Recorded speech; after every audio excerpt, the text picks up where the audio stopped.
እቺ ሴት የመብራን አገልጋይ ነበረችና የኮሌጅ ተማሪ ማታ ተኝታ በሰላም ጠዋት ስትነሳ አይኖቿ አያዩም ሁለቱ። እናቴ መብራት ጠፍቶ ነው ወይንስ አይታየኝም ምንድነው? ኧረ ቤት ውስጥ መብራት አለ አለቻት እናቴ። ኧረ እያየልኝ አይደለም ምንም እያየው አይደለም ምንድነው ጉዱ? ኧረ ጉድ ነው አይኔ እያየ አይደለም አለች። እናትየው ግራ ገባትና ከአልጋ ላይ ደግፋ አነሳቻት ይዛት ወጣች። ከዛ በኋላ ስታይ እውነትም አይኗ አያይም። በአንድ ቀን ሌሊት ታለቅሳለች። እመቤቴ የብርሃንና ኪዳንህ አንድ ቀንም ቢሆን በፊትሽ ተሰልፌ ዘምሬልሻለሁ አይኔ ጠፍቶ በጨለማ ተዊ መብርሃን እያለች ታለቅሳለች። ሐዋሳ መጣች ታከመች። ዶክተሮቹ እንደዚህ ነው ብለው እንኳን ሊነግሯት የሚችልበት ምክንያት የላቸው። ብቻ ግን ጠፍቷል። በራሷ ወጣ ምትገባዋ በሰው ላይ ወደቀች። እናትም ትሰለቻለች፣ አባትም ይሰለቻል፣ እህትም ወንድምም ለጊዜው ነው። አንድ ቀን እለቱ የካቲት ኪዳነ ምሕረት ነው።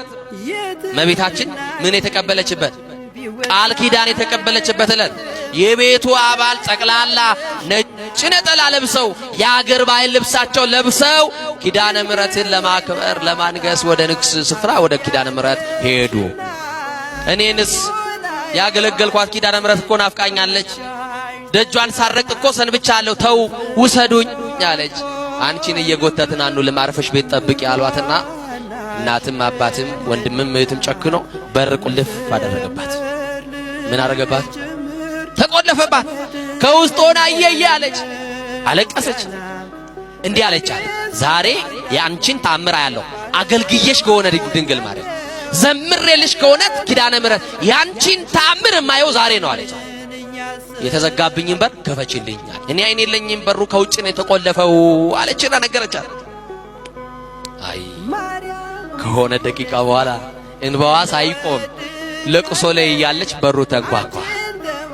መጎብኛ ዘመናችሁ ዛሬ ይሁን። ተንኳኳ በሩ። ለመክፈት ወደ በሩ ጠጋ አለች እየዳበሰች። ማን ልበል አለች። የሩቅ ዘመዳቸው እግር ጥሎት ድንገት የመጣ ዘመድ ነው። የዚችን ብላቴና አይኗ መጥፋቱን አልሰማም። እንግዳ ነው። በሩ የተቆለፈው ከውጭ ነው። ቤተ ክርስቲያን ሄደዋል። እኔ ብቻ ነኝ ቤት ውስጥ ያለሁት። ከቻልክ በሩን ክፈትና ውስጥ ገብታ አነጋግረኝ አለች። ከፈተውና ወደ ውስጥ ሲገባ ያቺ ሕፃኑን የሚያውቃት ልጅ አይኗ ጠፍቶ ምን ሆነሽ ነው? አላውቅም ተኝቼ ስነሳ አይኔ ጠፋ። ለምን ታለቅሻለሽ? ኪዳነ ምሕረት ናፍቃኝ፣ እመቤቴ ናፍቃኝ። አይዞሽ አለ። ከሷ ጋር አለቀሰ፣ እንባዋን ጠረገላት። ምን ላርግልሽ? እንዲህ ያለ ቦታ ላይ ልብስ አለኝ ስጠኝ አልብሰኝ፣ ነጠላዬም እንዲህ ያለ ቦታ አለ አምጣና አልብሰኝ። እጄን እየመራ ኪዳነ ምሕረት ውሰደኝ፣ ጉዳይ አለኝ። ቤተ ክርስቲያን ሄደና እንዳይረጋግጧት አይን ስለሌላት የቱ ጋር ላቁምሽ? ሰው የሌለበት ቦታ ይሻልሻል። አይደለም ጉዳዬ ከኪዳነ ምሕረት ነው። የምን በጀርባ ነው የምታቆመኝ? የምን መሸሽ ነው ጉዳዬ? እሷ ፊት ለፊት ታቦቱ ዞሮ ሲቆም ከፊት ለፊቱ ጋር አለ። ተወኝ አሁን ሰው አልፈልግም አለችው። እዛ ስትደርስ እሺ ብሎ እጇን ለቆ በያይዞሽ ብሏት ተዋት።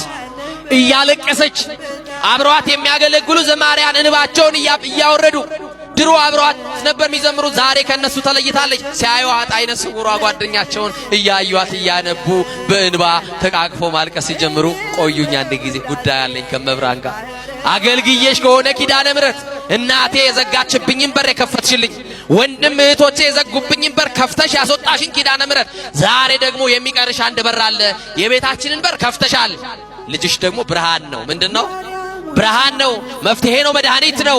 የተዘጋውን አይኔን ደግሞ ክፈችልኝና ወደ ተዘጋው በር ቤቴ አልመለስም፣ ደጅሽን እየጠረኩ ላገልግልሽ፣ ተአምር ስሪ አለችና ነገረቻት።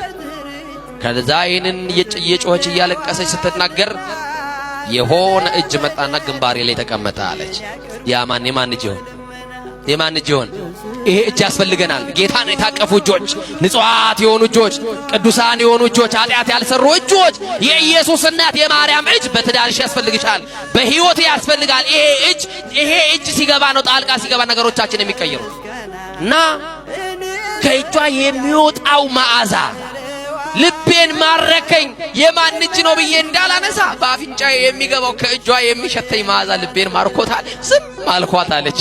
ከዛ በኋላ ከተወሰነ ደቂቃ በኋላ በሁለት ጣቷ ሁለት አይኗ ነካ ስታረጋት እንደ ቅርፊት የመሰለ ነገር ውድቅ ሲልላት የመጀመሪያው የታቦቷ የኪዳነ ምሕረት ታቦት ከፊት ልኝ አይኔ ተከፈተ አለችና በሕዝብ መካከል አይኗ ጠፍታ በሰው ምርኩዝ የመጣችው አይኗ በርቶላት በኪዳነ ምሕረት ዛሬም ድረስ እኮ ይወላችሁ ብትሄዱ ኪዳነ ምሕረት ብትሄዱ ግቢዋን እየጠረገችላት እኔ ማርያም ነው እንኳን አይገባኝም እንኳን ዩኒፎርም ለብሼ ላገለግልሽ ድሮ ዩኒፎርም